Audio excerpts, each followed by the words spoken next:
ओम शांति। आज 25 दिसंबर Christmas day 1989 बाप दादा के अव्यक्त रूप के चले हुए मधुर महावाक्य आज के दिवस के उपलक्ष्य में सुनेंगे। आज बड़े ते बड़े बाप बच्चों को अलौकिक दिव्य संगम युग के हर दिन की मुबारक दे रहे हैं। दुनिया वालों के लिए विशेष एक बड़ा दिन होता है और बड़े दिन पर क्या करते हैं? वो समझते हैं बड़े दिल से मना रहे हैं, लेकिन आप जानते हो उन्हों का मनाना क्या है। उन्हों का मनाना और आप बड़े ते बड़े बाप के बड़े दिल वाले बच्चों का मनाना कितना न्यारा और प्यारा है। जैसे दुनिया वालों का बड़ा दिन है, खुशी में नाचते गाते एक दो को उस दिन की मुबारक देते हैं, ऐसे आप बच्चों के लिए संगम युग ही बड़ा युग है। आयु में छोटा है, लेकिन विशेषताओं और प्राप्ति दिलाने में सबसे बड़ा युग है। अब दुनिया का भी जो बड़ा दिन है क्रिसमस डे 25 दिसंबर को आता है, वो भी आयु में छोटा है। आप देखेंगे कि वर्ष का सबसे छोटा दिन वो है, लेकिन उसको बड़ा दिन कहते हैं, क्योंकि मनाने के हिसाब से उस दिन खूब खुशी मनाते हैं। उसमें नाचना गाना बधाई देना सब होता है। तो बाबा कहता है कि ये संगम युग उनका एक दिन है, और वास्तव में उनका भी एक दिन नहीं है। वो अपनी सेलिब्रेशन 25 दिसंबर क्रिसमस से शुरू करते हैं और पहली जनवरी नए साल तक उनकी कंटिन्यू रहती है, यानी कुछ दिन के लिए वो मनाते ही रहते हैं, जाके नए साल तक सेलिब्रेट ये कई दिन। तो बाबा कहते हैं इसलिए आपका भी जो संगम युग है आयु में सबसे छोटा, और फिर इसमें भी कुछ दिन है, थोड़ा सा समय है, 5000 वर्ष की भेंट में देखो, और महत्व में बड़ा है, इसलिए बाबा बता रहा है। फिर कहते हैं उनकी सेलिब्रेशन को इस न्यारी सेलिब्रेशन से करोगे तो बहुत ही आपको विचित्र बातें नजर आएंगी। आयु में छोटा है, लेकिन विशेषताओं और प्राप्ति दिलाने में सबसे बड़ा युग है। तो संगम युग का हर दिन आपके लिए बड़ा दिन है, क्योंकि बड़े ते बड़ा बाप बड़े युग संगम युग में ही मिलता है। साथ साथ बाप द्वारा बड़े ते बड़ी प्राप्ति भी अभी होती है। बाप दादा सभी बच्चों को बड़े ते बड़ा पुरुषोत्तम अब बनाते हैं। जैसे आज के दिन की विशेषता है खुशियां मनाना और एक दो को गिफ्ट देना, मुबारक देना, और फादर द्वारा ही गिफ्ट मिलने का दिन मनाते हैं। देखिए ना, बाबा दोनों की सिमिलैरिटीज बता रहा है कि बाबा ने बताया कि वो भी गिफ्ट देते हैं, वहाँ भी एक फादर क्रिसमस फादर गिफ्ट देता है, और यहाँ भी बाबा कहता है कि ऑलमाइटी फादर तुम बच्चों को गिफ्ट देता है। एक और चीज़ आप नोट करेंगे कि क्रिसमस के बाद नया साल आता है और संगम युग के बाद नई दुनिया आती है, यानी नया युग शुरू होता है। बिल्कुल उसकी यादगार को मिनिएचर रूप में मनाया जा रहा है। बाबा कहते हैं, बाप दादा सदा कहते हैं कि मैंने आप बच्चों के लिए हथेली पर स्वर्ग का राज्य भाग लाया है। तो सबकी हथेली पर स्वर्ग का राज भाग है ना, जिसको कहते हैं तेरी पर बहिश्त। इससे बड़ी गिफ्ट और कोई दे सकता है?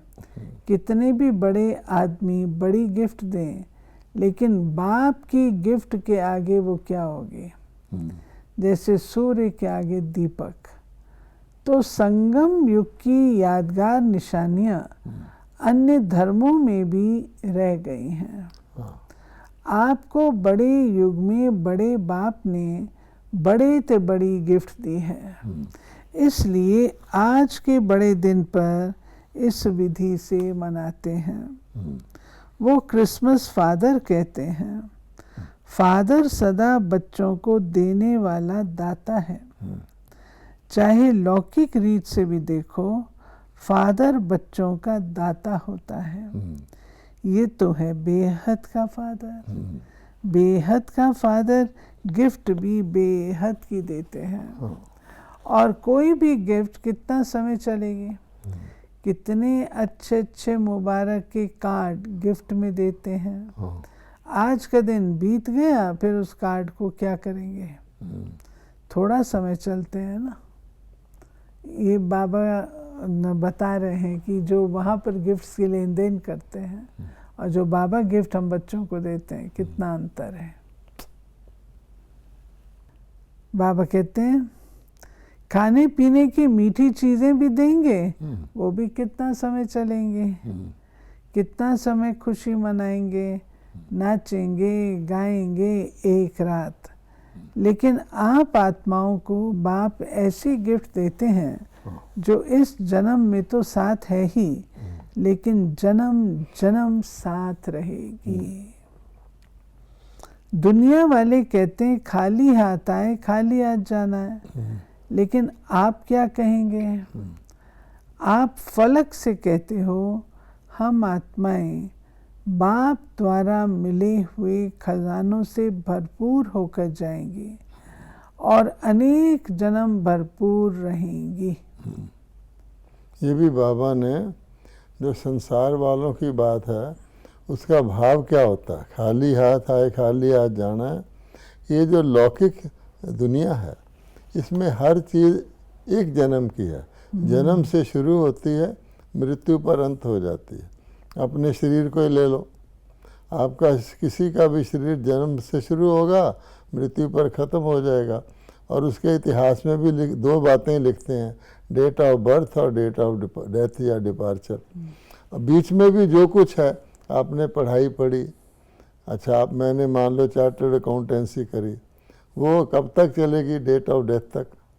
अच्छा इसी प्रकार से आपने बंगला बनाया, आपने कोई रिलेटिव बनाए, भाई बहन बाप बेटा, वो कब तक चलेंगे? Date of death, date of death तक। तब बाबा कहता है कि ये एक जन्म में चलने वाली है।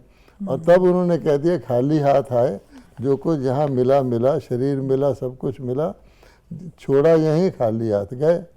अब बाबा कहता है आप क्या कहते हो? हम आत्मा की बात करते हैं कि आत्मा के अंदर आप जो भरोगे वो आगे जाएगा। तो बाबा आत्मा के अंदर वरदान भर रहा है, भाग्य भर रहा है, ज्ञान भर रहा है, शक्तियाँ भर रहा है, गुण भर रहा है, तो वो तो जाएंगे, तो हम भरतू आज जाएंगे, ये भाव। अच्छा चाहे किसी भी फॉरेन के देश के राजा व रानी हो, ऐसी गिफ्ट दे सकते हैं। चाहे पूरा तखत दे दें, ऑफर करें, ये तखत आप ले लो, आप क्या करेंगे? कोई लेगा? बाप के दिल तख्त के आगे ये तख्त भी क्या है? इसलिए आप सभी फख्र में रहते हो। फख्र अर्थात रूहानी नशा। इस रूहानी फख्र में रहने वाली किसी भी बात का फिक्र नहीं करते। फिक्र से फारिग और फख्र से भरपूर, बेफिक्र बादशाह बन जाते हैं। अभी के भी बादशाह, भविष्य में भी राजाई प्राप्त करते हो। इसलिए सबसे बड़ी और सबसे अच्छी ये बेफिक्र बादशाही है। कोई फिक्र है? और प्रवृत्ति में रहने वालों को बाल बच्चों का फिक्र है। कुमारों को खाना बनाने का फिक्र ज़्यादा है। कुमारियों को क्या फिक्र होता है? नौकरी का, कि अच्छी नौकरी मिले, फिक्र है क्या? बाबा पूछ रहा है क्योंकि यही फिक्र दुनिया में होते हैं। कुमारों को यही होता है, खाना बनाना है। तो बाबा कहते हैं आप लोग खाना किस तरह से किसकी याद में बनाते हो। और कुमारियों को होता है अपने पाँव पर खड़ा हो जाए, थोड़ा अपने को सेल्फ डिपेंडेंट बना लें, कोई नौकरी अच्छी मिल जाए। बेफिक्र हो ना। हाँ, जिसको फिक्र होगा वो बेफिक्र बादशाही का मज़ा नहीं ले सकेंगे। विश्व की राजाई तो 20 जन्म होगी, हाँ, लेकिन ये बेफिक्र बादशाही और दिल तख्त ये एक ही इस युग में मिलते हैं, एक जन्म के लिए, तो एक का महत्व है ना। हाँ।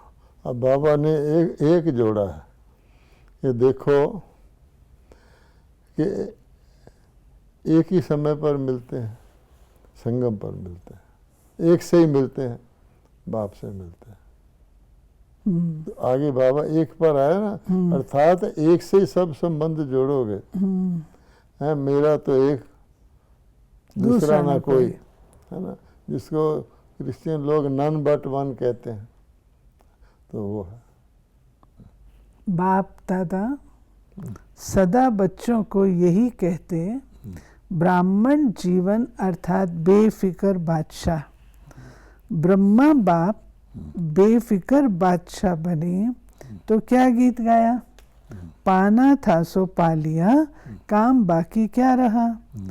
आप क्या कहते हो, सेवा का काम बाकी रहा हुआ है, लेकिन वो भी करावन हार बाप करा रहे हैं और कराते रहेंगे। हमको करना है, इससे बोझ हो जाता है। देखा, अब ये बाबा ने कहा, ब्रह्मा बाबा ने क्या कहा, काम क्या बाकी रहा। जब ब्रह्मा बाबा व्यक्त हुए तो क्या सेवा पूरी हो गई थी? उस वक्त नहीं, उस वक्त शुरू हुई थी, विदेशी तक नहीं आए थे यज्ञ में। लेकिन बाबा ने कहा काम क्या बाकी रहा, अर्थात भगवान की सेवा आप ही करवाएगा, फिर से सूक्ष्म रूप में करवा रहा है। और टीचरों को यही कह रहा है बाबा बच्चों को कि अगर आपने सेवा करते रहो, कराने वाला करा रहा है, ये समझो कि मैंने करनी है, अगर मैं छोड़ जाऊं दुनिया तो शायद सेवा बंद हो जाएगी। उसमें बाबा कह रहा है कि नहीं, बोझ चढ़ेगा। अगर ऐसा सोचो कि बोझ रहेगा तो बेफिक्र कैसे रहे। मान लो आप किसी एरिया में सेवा कर रहे हैं, तो अभी सेवा आधी हुई है, मान लो बुलावा आ जाए, आपने अगले जर्नी में जाना है, एडवांस पार्टी में जाना है, तो आप क्या सोचोगे अंत मत कि नहीं अभी तो मेरी सेवा आधी है, आप वहाँ जाने की इच्छा ही कम कर दोगे। लेकिन ये नहीं, यही बाबा समझा रहा है। बाप हमारे द्वारा करा रहे हैं तो बेफिक्र हो जाएंगे। निश्चय है ये श्रेष्ठ कार्य होना ही है, वह हुआ ही पड़ा है, इसलिए निश्चय बुद्धि निश्चिंत बेफिक्र रहते हैं। निश्चय वाला निश्चित, उसको श्योर है, और निश्चिंत रहता है, बेफिक्र रहता है। ये तो सिर्फ बच्चों को बिजी रहने के लिए सेवा का एक खेल करा रहे हैं। निमित्त बनाए वर्तमान और भविष्य सेवा के फल का अधिकारी बना रहे हैं। यानी बाबा इसको कितना देखो, उसको लाइट कर दिया, एक खेल करा रहे हैं, क्योंकि बिजी तो रखना ही है, और इससे आपका भाग्य भी बनेगा सेवा से। वर्तमान और भविष्य सेवा के फल का अधिकारी। ये नहीं कहना कि मेरी सेवा मैं करता हूँ, ये करोगे तो बोझ और अपनापन आ जाएगा। मैं काम बाप का, नाम बच्चों का, फल बच्चों को खिलाते, खुद नहीं खाते, तो बेफिक्र हुए ना।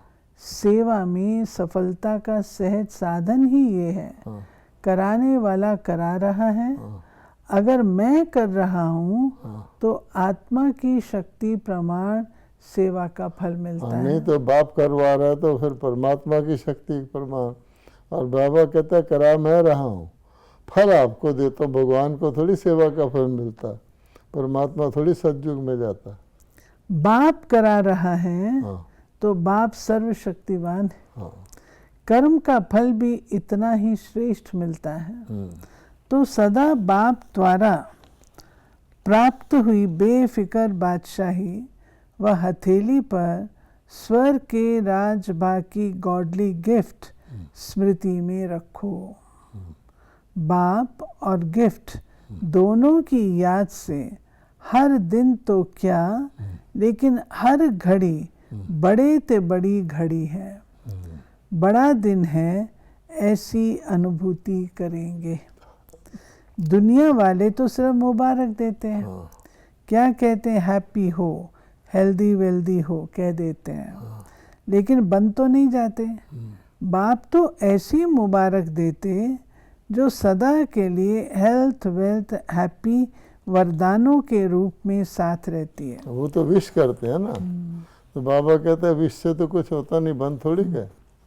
सिर्फ मुख से कह करके खुश नहीं करते हैं, लेकिन बनाते हैं, और बनना ही मनाना है, क्योंकि अविनाशी बाप की मुबारक भी अविनाशी होगी ना, तो मुबारक वरदान बन जाती है। आप तना से निकले हुए हो, ये सब शाखाएं हैं, ये सभी धर्म आपकी शाखाएं हैं ना, कल्प वृक्ष की शाखाएं हैं, इसलिए वृक्ष की निशानी क्रिसमस ट्री दिखाते हैं। हाँ, बाबा ने वो बताया कि क्रिसमस ट्री जो बनाते हैं उसका क्या भाव अर्थ है। तो आप देखेंगे क्रिसमस ट्री हमेशा उसकी जड़ नहीं होती, वो ला करके सीधा खड़ा करते हैं, कोई उगा हुआ थोड़ी होता है वो क्रिसमस ट्री धरती से। अच्छा, तो उसका मतलब क्या है कि जो उनकी ब्रांच है, ब्रांच को सीधा करके खड़ा कर देते हैं। आप किसी भी ट्री की बड़ी शाखा को खड़ी करोगे तो लगेगा कि नहीं ये वृक्ष है, अगर शाखा को खड़ी करोगे। तो इसलिए बाबा ने बताया आप तने से निकले हुए हो और वो ब्रांचेस हैं, तो उस ब्रांच को अपनी कोई वो मनाएंगे ना, उसको यादगार रूप में क्रिसमस ट्री बनाते हैं।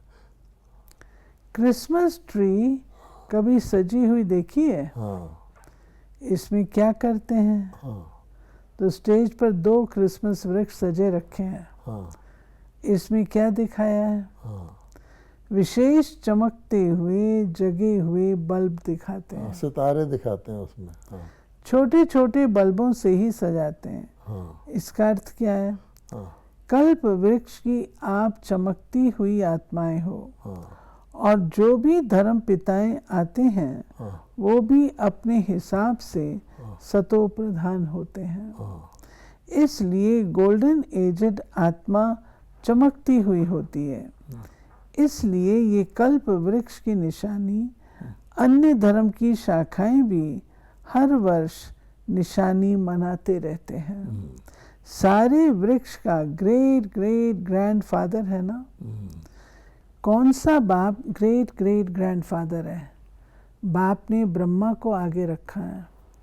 साकार सृष्टि की आत्माओं का आदिपति आदिनाथ ब्रह्मा है, इसलिए ग्रेट ग्रेट ग्रैंडफादर है। आप देखेंगे अन्य जितने धर्मों वाले हैं, चाहे उनके धर्म पिता हैं, जैसे क्राइस्ट है, मोहम्मद है, लेकिन वो 2 को सब मानते हैं, एक तो गॉड को और एक एडम को, या आदि ग्रेट ग्रेट ग्रेट ग्रैंडफादर को। क्राइस्ट को वो ग्रेट ग्रेट ग्रेट ग्रैंडफादर नहीं कहेंगे, मोहम्मद साहब को ग्रेट ग्रेट ग्रैंडफादर नहीं कहेंगे। तो ये जो अस्तित्व है उसका, क्योंकि निकले तो वहीं से है ना। अगर भगवान से ब्रह्मा नहीं निकलता, ब्रह्मा से आगे सृष्टि नहीं रहती, तो उनकी शाख का नंबर ही नहीं आता ब्रांच का, जो आगे से निकले। तो उनके पूर्वज तो वो हैं ना, इसलिए ग्रेट ग्रेट ग्रेट ग्रैंडफादर कहा जाता है। और उसकी आप देखेंगे जो सूरत भी बनाते हैं क्रिसमस फादर की, वो उसी प्रकार से ब्रह्मा को जैसे दाढ़ी वाला दिखाते हैं, बुजुर्ग दिखाते हैं, वो दिखाते हैं। और उसमें 2 रंग यूज़ करते हैं, एक वाइट और एक रेड, क्योंकि परम धाम का रंग लाल है, शिव बाबा का रंग लाल है, और ब्रह्मा बाबा का सफ़ेद है। आदि देव के साथ हाँ, आप भी हो ना, कि अकेले आदि देव हैं। आप आदि आत्माएं अभी आदि देव के साथ हो। ये क्योंकि ये वो जो पूजन करते हैं ना, स्टार्स दिखाते हैं, तो बाबा कहते हैं ये तो गीता में भी लिखा हुआ है, और हम तो देख ही रहे हैं कि कल्प की आद में ब्रह्मा जी ने प्रजा सहित यज्ञ रचा। वो तो उनके साथ हैं बच्चे। आप आदि आत्माएं अभी आदि देव के साथ हो और आगे भी साथ रहेंगी। हाँ, इतना नशा है। खुशी के गीत सदा गाते रहते हो ना, या सिर्फ आज गाएंगे? तो फिर बाबा ने बच्चों को, बाप दादा भी सर्व साकार रूप आकार रूपधारी बच्चों को सदा हर्षित भव की मुबारक दे रहे हैं। आकार रूप का अर्थ है जो सामने बैठे हैं, हाँ। और जो अन्य स्थानों पर बैठे। सदा दिल खुश मिठाई खाते रहो, हाँ। और प्राप्ति के गीत गाते रहो। ड्रामा अनुसार भारत वालों को विशेष भाग्य मिला हुआ है। भारतवासी भी बैठे हैं। फिर बाबा ने टीचर्स से मुलाकात की है। अब ये जो होता है, कहते हैं हैप्पी बर्थडे या हैप्पी न्यू ईयर या हैप्पी, तो क्रिसमस के लिए कहते हैं मैरी क्रिसमस। तो हैप्पी और मैरी में क्या फ़र्क हुआ? देखिए, कहेंगे ना मैरी क्रिसमस और हैप्पी बर्थडे कहेंगे, तो कुछ फ़र्क तो हुआ ना। वो क्या फ़र्क हुआ? क्योंकि हैप्पीनेस जो है वो स्टेट ऑफ सोल है। आत्मा को हैप्पीनेस महसूस होती है ना, लेकिन उस हैप्पीनेस के लिए जो लोग मैरी मेकिंग करते हैं, अर्थात नाचते हैं, गाते हैं, मिठाई खाते हैं, गले मिलते हैं, तो ये मैरी यानी मनाते हैं ना। हैप्पीनेस को सेलिब्रेट कैसे करें? हैप्पीनेस को फिजिकल बॉडी के द्वारा कैसे अनुभूति करें, उसके लिए मैरी मेकिंग किया जाता है। तो क्रिसमस के जो सारे रस्म रिवाज हैं उसमें तो यही है ना, नाचना गाना, मिठाई खाना, मिलना, गिफ्ट देना, ये तो ये मैरी मेकिंग है। बाबा ने टीचर्स को एक बहुत अच्छी बात कही, वो मैं पढ़ना चाहूँगी। बाबा कहते हैं टीचर्स को कोई फिक्र है क्या? सेवा कैसे बढ़ेगी? अच्छे अच्छे जिज्ञासु पता नहीं कब आएंगे, कब तक सेवा करनी पड़ेगी, ये सोचते तो नहीं हो। असोच बनने से सेवा बढ़ेगी, सोचने से नहीं बढ़ेगी। असोच बन बुद्धि को फ्री रखेंगे, तब बाप की शक्ति मदद के रूप में अनुभव करेंगे। सोचने में बुद्धि बिजी रखेंगे तो बाप की टचिंग, बाप की शक्ति ग्रहण नहीं कर सकेंगे। बाबा और हम कंबाइंड है। करावन हार और करने के निमित्त में आत्मा, इसको कहते हैं असोच, अर्थात एक की याद। शुभ चिंतन में रहने वाले को कभी चिंता नहीं होती। अच्छा, चारों ओर के गॉडली गिफ्ट के अधिकारी, बड़े ते बड़े बाप के बड़े ते बड़े भाग्यवान आत्माएं, आदि पिता के सदा साथी आदि आत्माएं, सदा बड़े ते बड़े बाप द्वारा मोहब्बत की मुबारक अविनाशी वरदान प्राप्त करने वाले सर्व साकारी रूपधारी और आकारी रूपधारी सभी बच्चों को दिल खुश मिठाई के साथ याद, प्यार और नमस्ते। ये थी प्यारे बाबा की आज की मुरली, जिसमें बाबा ने हम बच्चों को ये जो महत्व बताया कि कैसे बाबा गॉडली गिफ्ट देता है, तेरी पर बहिश्त, अपना दिल तख्त, और जो कि अविनाशी खुशी प्रदान करने वाला है। तो ऐसी क्रिसमस की आज बाबा ने मुबारक दी सबको, और सदा हर्षित भव का वरदान दिया। ओम शांति।